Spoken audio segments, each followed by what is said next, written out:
Like to acknowledge that I'm hosting this webinar on the lands of the Whadjuk people of the Noongar Nation, and I'd like to pay my respects to their elders past and present. It gives me great pleasure now to introduce Dr. Mary McMahon to you. Mary would be very familiar, I suppose, with for a lot of you. She is the CICA Vice President, and as I said, she also was the chair of the working group which reviewed the professional standards in 2025. Mary's going to take us through the first part of the session, and then I'll jump in and take you through the changes that have occurred with the standards. So over to you, Mary.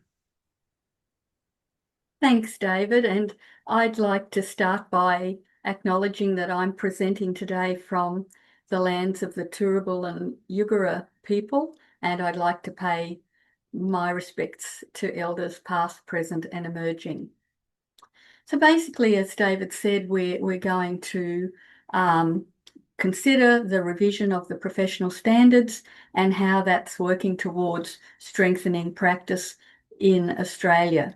And so what we'll be doing today, and the way we've structured this session, is I'm going to provide a little bit of background at the beginning about thinking about professions, professionals, professionalisation, what led the drive towards professionalisation in our field, the OECD review of career guidance.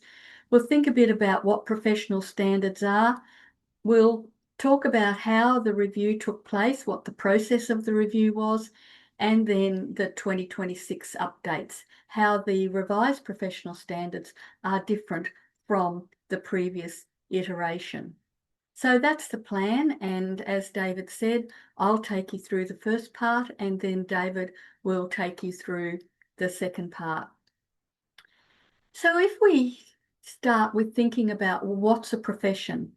Because that's what we claim to be. So what does that mean? Well, actually, a profession has to be founded in an accepted body of specialised skills and knowledge.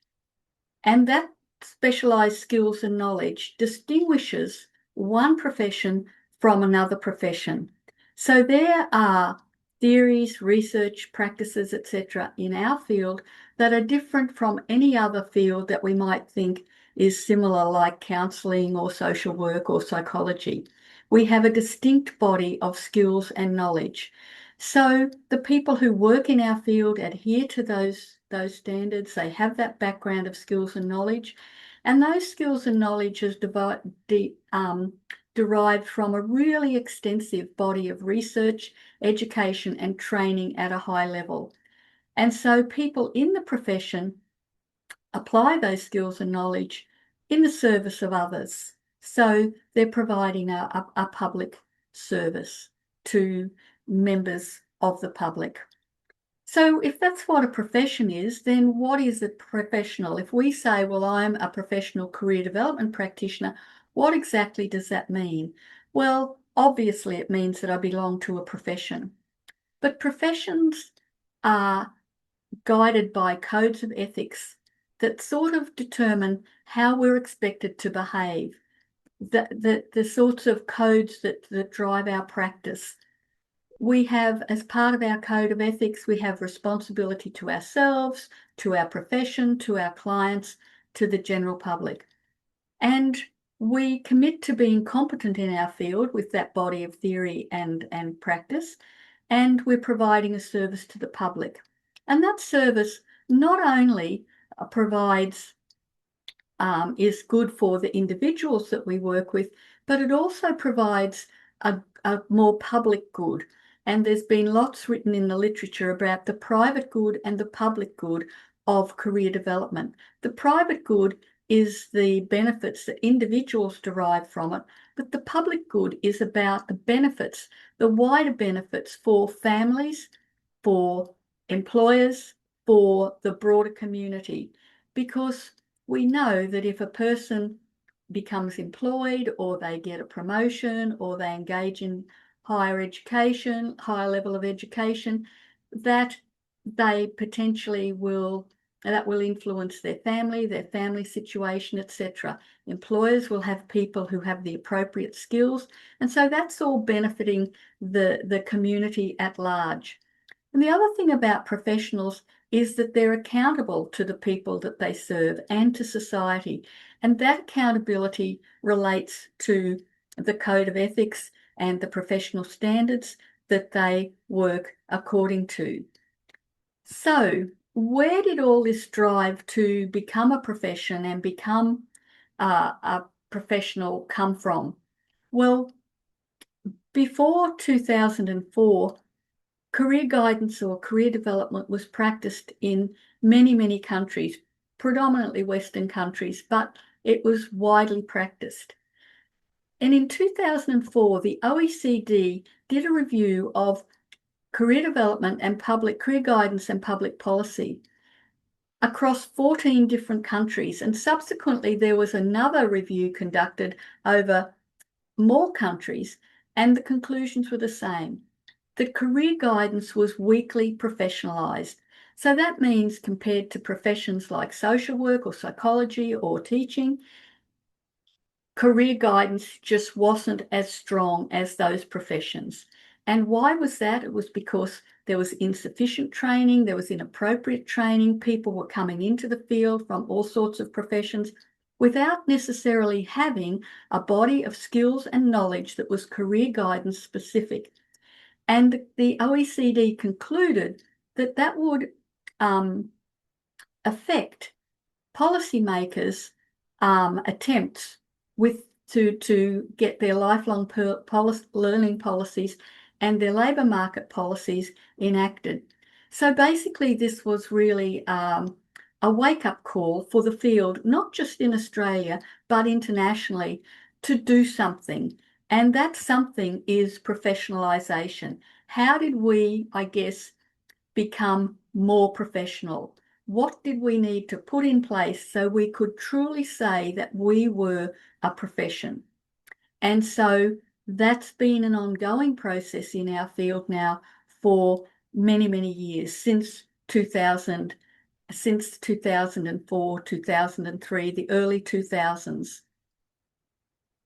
In terms of professionalisation, the International Association for Educational and Vocational Guidance were the first people to publish international competencies for educational and vocational guidance practitioners. And they're an international association, and they did that after extensive consultation with practitioners in countries from all around the world. So you can imagine how comprehensive and complex that piece of work was. The first country to actually adopt standards and guidelines was then the Canadians in 2004. And in Australia, work began on the first draft of professional standards in 2004. But to give you an idea of how complex the process is, it wasn't until 2006 that the original draft of the professional standards was published. It was a 2-year consultation process across Australia. And it was a consultation with practitioners and also relevant stakeholders. So everybody was having a say. And subsequently, the professional standards have been revised 4 times, with the latest obviously being the revision that was undertaken in 2005 to the publication in 2025 to the publication in 2026.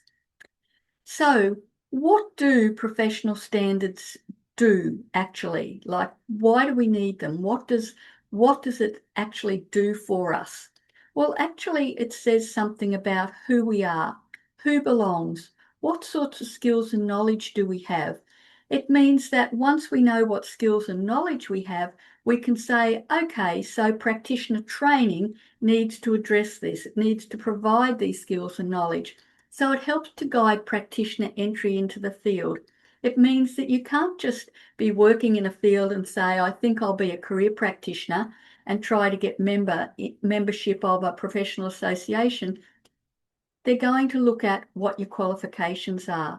And the fact that there's that training and qualifications and codes of ethics, etc., gives some sort of assurance to the public and stakeholders like policymakers.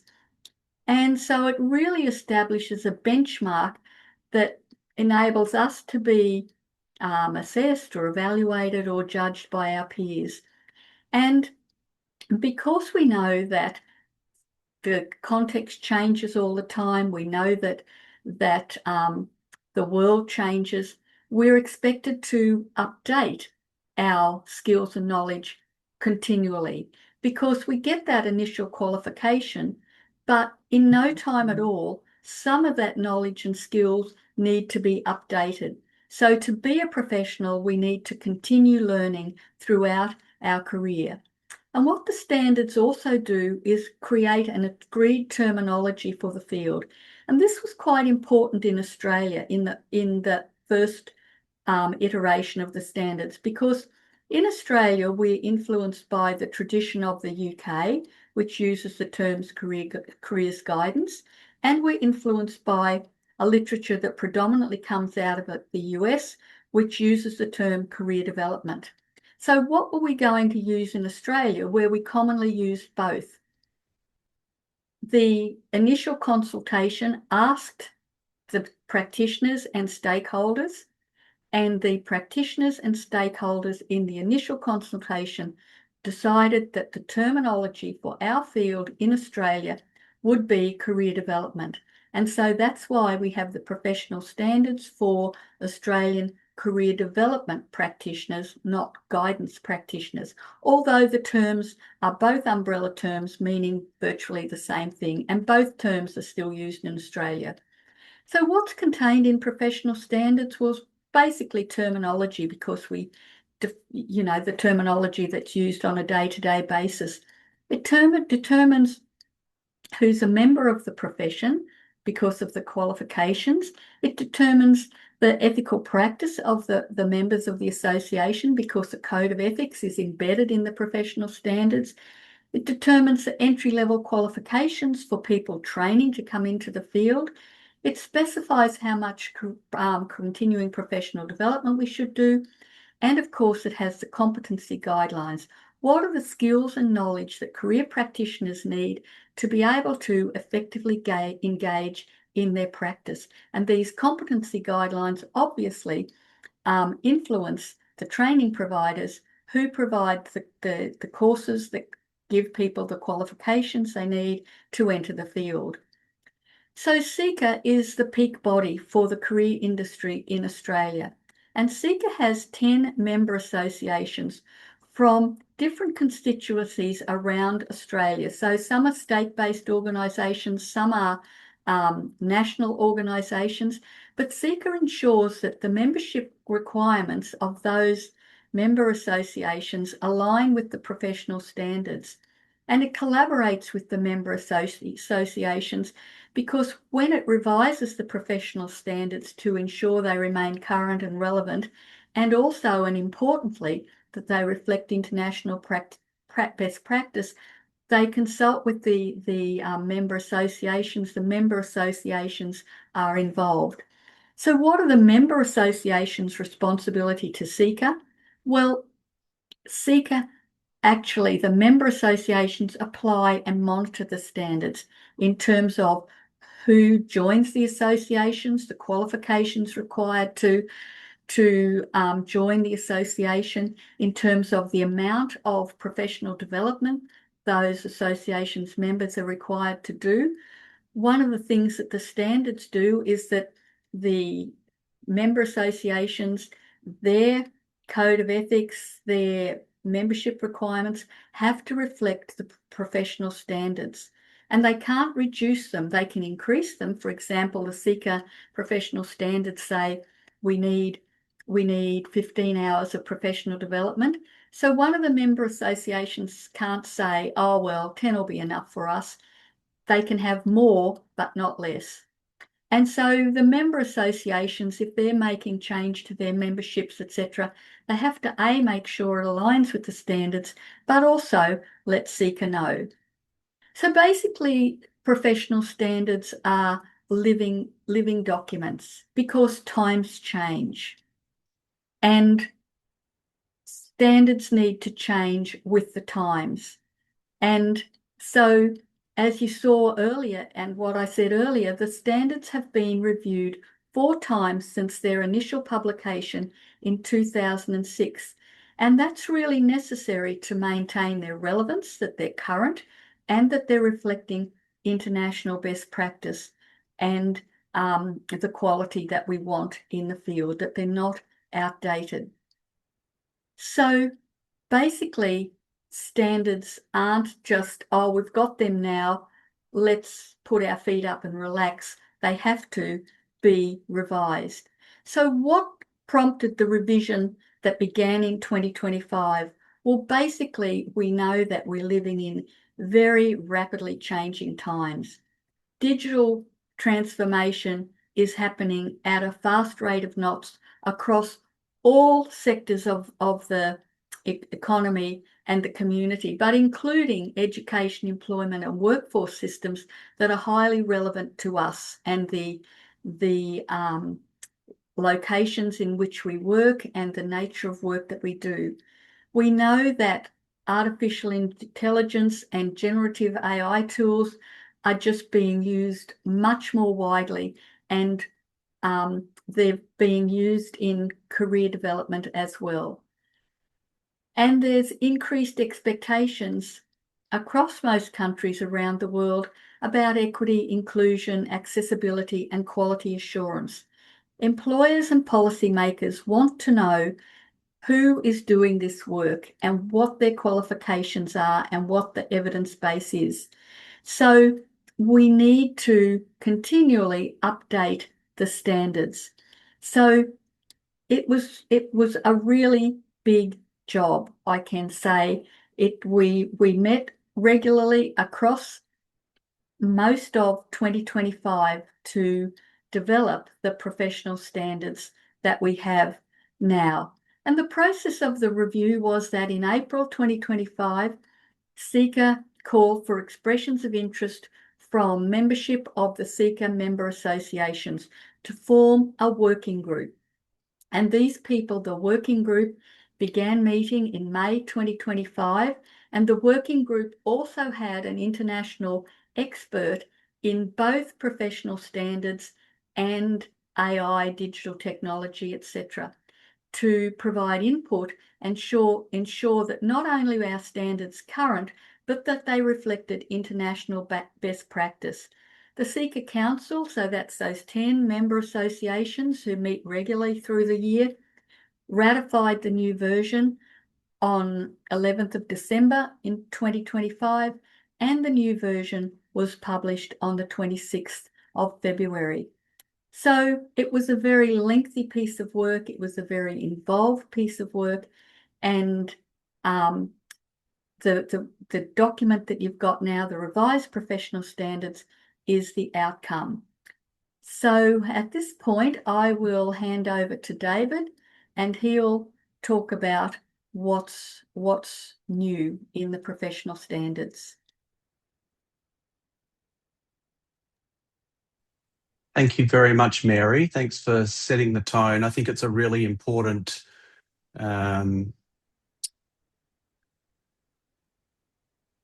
just going to open this up. I think it's a really important background, especially for a lot of people who perhaps may be new to the profession, and also a refresher for those that have been in the profession for a while to understand the history of the professional standards and why we have them in Australia. This very much is a high-level review, a summary basically of what's changed between 2022 and 2026. And so post this webinar, I would definitely encourage you to go away and spend some time reading the new professional standards, understanding where the changes have occurred and how they will impact your practice in whatever sector you're working in within our profession. Obviously, in a 45-minute time frame, we can't go through all of the changes, but as Mary indicated, one of the driving reasons for change is obviously this massive change that's happened in the digital tool space of AI and generative AI. So just to sort of start, what has basically stayed the same? So the the new version, the 2026 version, retains the core foundations of our profession. Mary was talking about what a profession is, what professionals are, and the standards continue to be sort of the bedrock foundation document for our profession.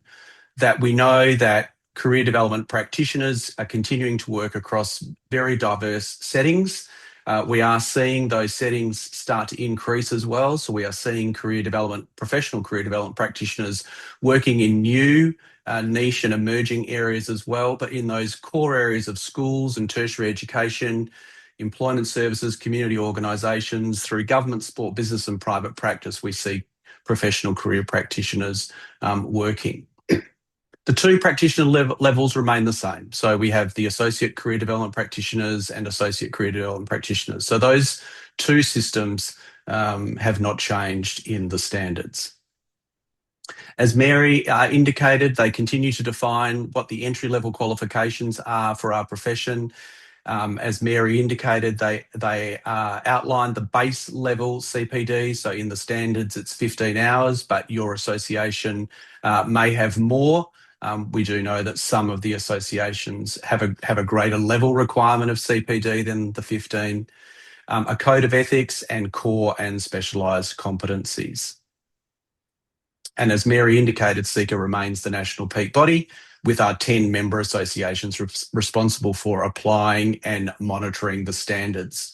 So what you may see post sort of this initial launch and CICA's information session is that you will probably see some member-specific sessions being run on the new standards for their members. So what's been the most significant change from the 4th edition to the 5th edition? And it's definitely this digital practice and artificial intelligence. So the most significant change you'll see in the 2026 standards is the explicit and comprehensive integration of digital practice and artificial intelligence. I think, as Mary indicated, we live in a world now where this technology is readily available, it is being used widely, and we have a responsibility as career practitioners to, if we are going to use it, which we would definitely encourage you to do, we're not anti the use of it, but we need to make sure that it is being used in an ethical way. We need to make sure that it's being used in a way which best serves the needs of your clients or students. And also we have a responsibility as career practitioners to educate our users, our clients and our students about ethical use of AI as well. So there is a dedicated focus on digital tools, emerging technologies and AI through the document.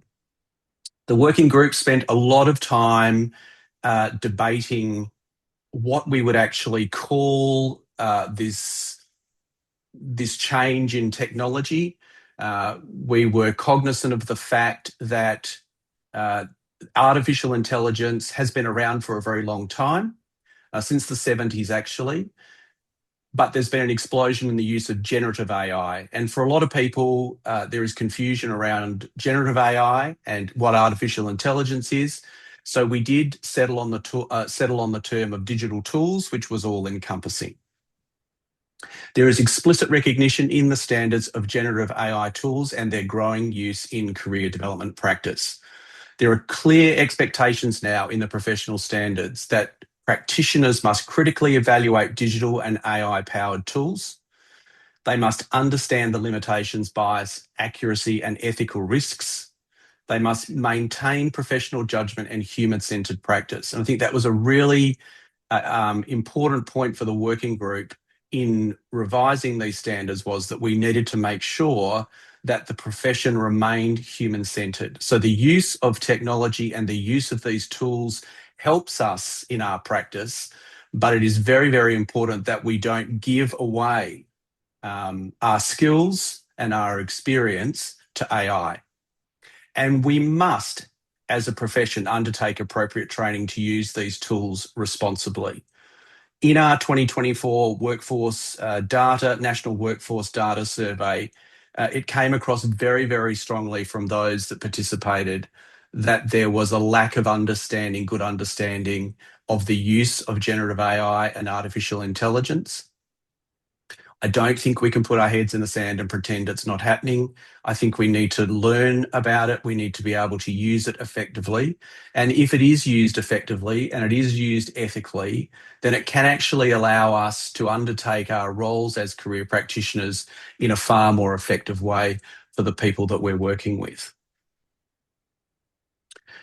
So digital capability is no longer optional or peripheral.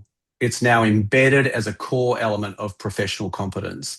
And I think probably for our profession in Australia, and not just in Australia, but around the globe, this is one of those major changes that is going to require a number of us to up our professional learning and our professional development around this so that we have a good grasp of the use of it. The Code of Ethics has also been substantially updated and modernised. So the code is now structured into 7 clear ethical domains which provide greater clarity and accountability. I'm not going to read through them, they are there on the screen for you. But as Mary indicated, outside or alongside the change in sort of digital tools, there was also, and there has been a shift both in Australia and internationally around codes of ethics which better represent the clients that we are working with. So in that new and expanded Strengths Code of Ethics, there is a new dedicated focus on the ethical use of digital tools and AI, which is around privacy and data protection. So these are some big areas which practitioners are going to have to make sure that they are across when they are using this technology. That if you are working with a student or a client, that their privacy is respected, that you have informed consent, so that if you are working with a client or a student and you are planning on using AI as part of your counselling or guidance work that you are doing, you need to make sure that that person is aware that you will be using these tools. You need to understand that there is bias, embedded bias in these AI tools. For those that were part of our workshop last night, our presenter gave an example of where that bias occurs. AI and generative AI has been developed and is learning in very much a white Anglo-Saxon culture. And that is not representative of the global world that we live in. So there is bias contained in the use of these tools, and you need to make sure that you check what is being outputted. There is transparency and accuracy around the content, and appropriate professional boundaries are in place in digital environments. The stronger emphasis on equity and inclusion, cultural responsiveness, and accessibility across digital and in-person services.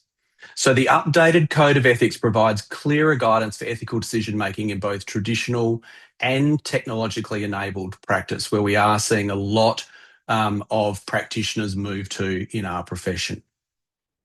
So in the competency framework, the core competency framework, what has changed? The number of core competencies has remained exactly the same, but their scope has expanded. There is key enhancements in every single core competency around digital literacy, and there is a new enhancement around an expanded core competency, which used to be called Information Technology and Management, which is now called Digital Literacy, Emerging Technologies and Information Management. Within that core competency, there are new expectations for practitioners around hybrid online and AI-assisted delivery, the use of real-time and AI-driven labour market information, an understanding of the impact of automation and digital disruption on careers. And very, very importantly, the working group really had at the forefront of their mind through all of this is around digital security and the protection of client information. So making sure that your client's information is secure is really, really important.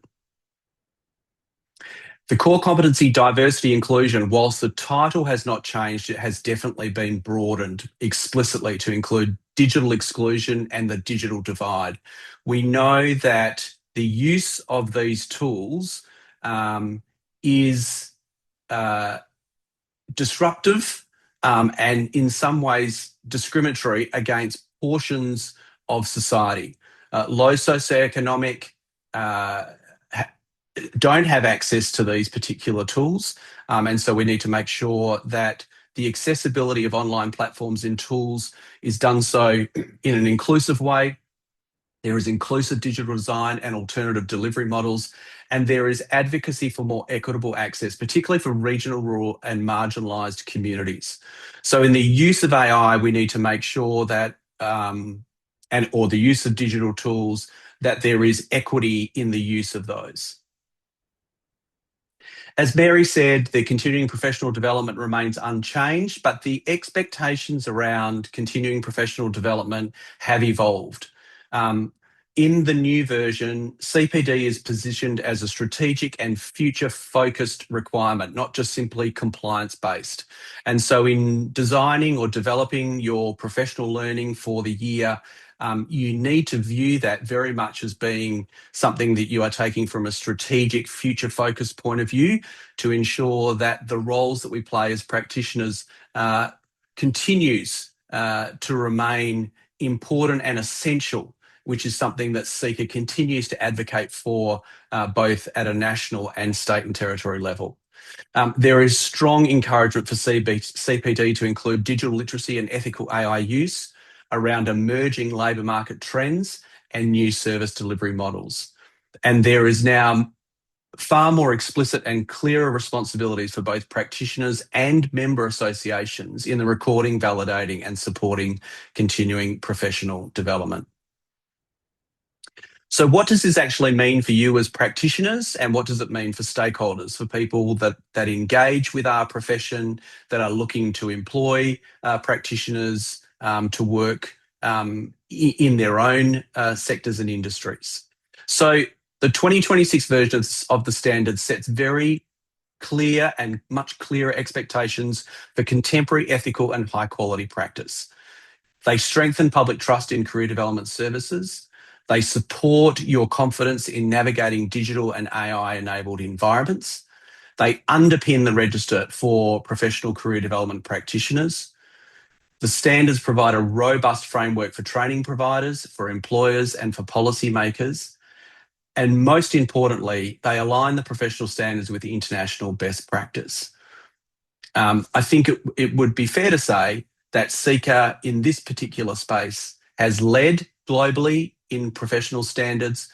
We have always made sure that our professional standards are of best practice, both in Australia and internationally.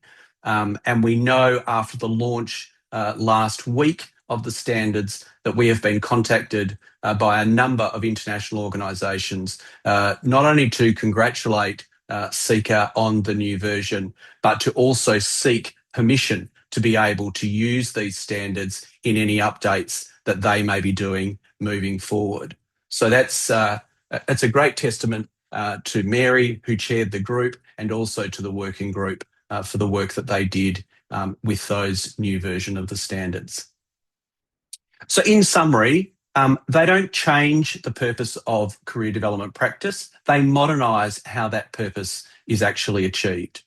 They retain the profession's very strong foundations whilst responding, as we've said today, through increasing technological change, evolving and changing labour markets, and growing expectations around equity, quality and accountability.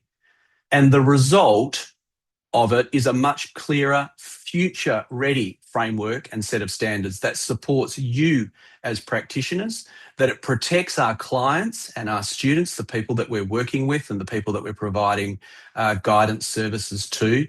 And it does strengthen the career development profession across Australia. There are some references that we've used for today. I think as you would have indicated from the tickets you've received, this session was recorded, but the recording won't be available till later in March. We know sometimes timing is difficult. We are planning on running a second one of these in 2 weeks' time out of working hours. It'll be in the evening, Eastern Daylight Saving Time. We'll be publicising that later this afternoon. So if you do have colleagues or other networks that you belong to that weren't able to attend today, you can make them aware of that. Thank you very much for your attendance today. We have finished a little bit early, and so I think, Mary, we would be happy if there are any comments or particular questions. If people would like to put those into the chat, we can definitely look to answer those for you. David, there's a question about where the standards are available from Glenda. So Glenda, if you go to the CICA website, you will be able to find the standards, and David had the website up on a previous slide.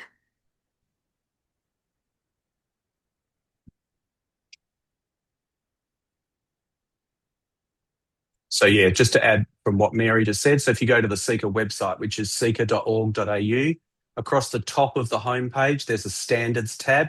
If you click on that tab, you'll be able to find them.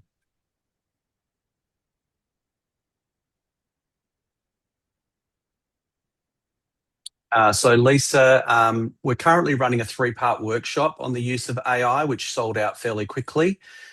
We are potentially looking, there was quite a large wait list for that 3-part workshop, so we will potentially be looking at running one later in the year. So if you just keep your eye on the CICA LinkedIn page, or if you sign up to our newsletter, you can do that on the events page. You'll get information about that. And Melita, your question there about can we elaborate on the specific guidelines? One of the things that we noticed in the review is that the guidelines for AI, privacy, etc., but with the digital technologies permeated just every aspect of the standards. So we couldn't just do a new section of the standards, for example, because they permeated everything. And so I think the best thing, Melita, that you can do is actually take a look at the standards and see how the use of AI and privacy concerns for clients have been woven through the professional standards, and particularly have a look at the code of ethics as well. I hope that's answered your question, Melita, because it really permeates all aspects of the standards.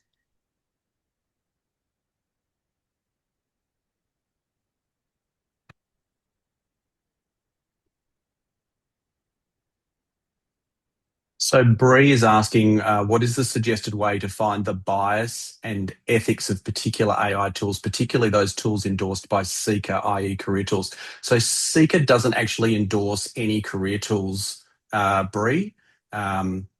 We will be publishing towards the end of March a new version of the guiding principles for career information products and services. So there will be some information in that, along with a matrix about how you can assess digital tools that you're actually using. If you are using a specific AI tool, so for example, ChatGTP, you can actually ask it what you can use it as your personal assistant and ask it, is there any bias in the information that you've provided, and what assumptions have you actually used? And it will tell you.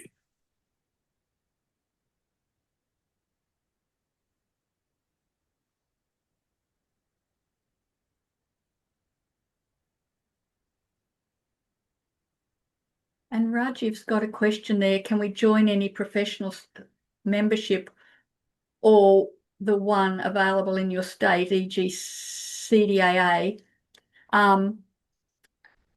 What's best, Rajiv, is think about who the constituency is that you serve, and then think about whether you would join like if you're in the school sector, for example, there are school-based professional associations in each state, except South Australia, Tasmania. Or you can join, if you're in higher ed, you could join NAGCAS. If you're a private practitioner, most likely you would join CDAA. So have a look at the different the member associations and choose the one that's most appropriate to you, and think about what qualifications I need to be able to join this association. So there's a question from Cindy, and Cindy, I'm I'm assuming that you're talking about the CICA endorsed course providers for career development qualifications. So those providers whose endorsement was up this year, we have extended their expiry date, so they've got an opportunity to embed the new standards into their curriculum. And the others that expire post 2026 obviously will have a longer period of time. Julie is asking, outside of not endorsing specific AI tools, will CICA be endorsing professional training offerings? CICA runs an international webinar series, Julia, and so that particular series obviously is curated by us, and so we obviously do that curation around. We probably wouldn't use the word endorsement, but we would only have presenters as part of that international webinar series that align with the professional standards, and so those webinars that are run as part of that series are explicitly linked to the core and specialised competencies of the professional standards. And Mary's asked the question, I think is an important one, about how we compare in the international space. And she says, I presume other countries have the same new considerations. Well, they do, yes. But I think that was one of the reasons why we had an international expert on our working group. The International Association for Educational Vocational Guidance have revised their competency guidelines, and we have to remember that we're not just a national profession, we're part of an international profession. And so obviously we have to align our standards with international best practice. And I think if you look at our standards and the ones of the International Association for Educational and Vocational Guidance and some of the others who've updated their careers, you'll see that we compare very well with the international space. And in fact, that's one of the reasons why, as David said before, some other countries are approaching us about using our standards as models. And that's always been the case throughout the history of our professional standards. Other countries have used our professional standards as a model for them to develop their own context-specific standards. So I hope that's answered your question, Mary. Breeze, so you were asking about the CDAA commended products. I think probably you need to address that specific question to CDAA and ask them whether those commended products align with the professional standards. I'm not sure. So that's something you would need to ask CDAA. Danny says, will this affect the currency of career development qualifications? It won't affect the currency of your qualifications, I think, but as Mary indicated, moving forward, obviously, it's an expectation that CICA has of any endorsed course provider that their course aligns with the most recent professional standards. I think, as Mary indicated at the start, that getting your initial qualification is one step, but as practitioners, we have a responsibility to make sure that we're continuing to upskill through the course of our professional career as a result of these changes that actually occur. So it doesn't affect the currency of your qualification, because we know that there are a lot of people working in our profession that have qualifications from periods of time when there was a Masters of Career Development available at ECU, which is no longer available, but those people are still working actively and very professionally in our profession. But they're obviously making sure that they engage in professional learning to keep their skills up to date. Mary, I'm conscious of time. We're dead on 45. We said we'd run straight on to time. We don't want to take up people's time. So I think probably in conclusion, thank you everybody for taking the time to come. We hope you found it helpful. As I said at the start, this is just a summary. We would really encourage you to download the standards off the CICA website. Again, in the spirit of digital tools, they are an interactive PDF, so you can click through them. You don't have to scroll through the 50 odd pages. You can use the table of contents, click to the sections that you're actually interested in. There's also on the right-hand side, there's a sidebar menu that you can also click to and from previous sections as well. So we would encourage you to download and to spend some time reading and probably using them as a good guide to sort of plan your professional learning for the remainder of 2026. Thank you, Mary, for taking the time. Thanks, David. Thanks, everybody. Thanks, everybody, for joining us. Have a good afternoon. Thank you for joining us. To download your copy of the Professional Standards, visit the CICA website.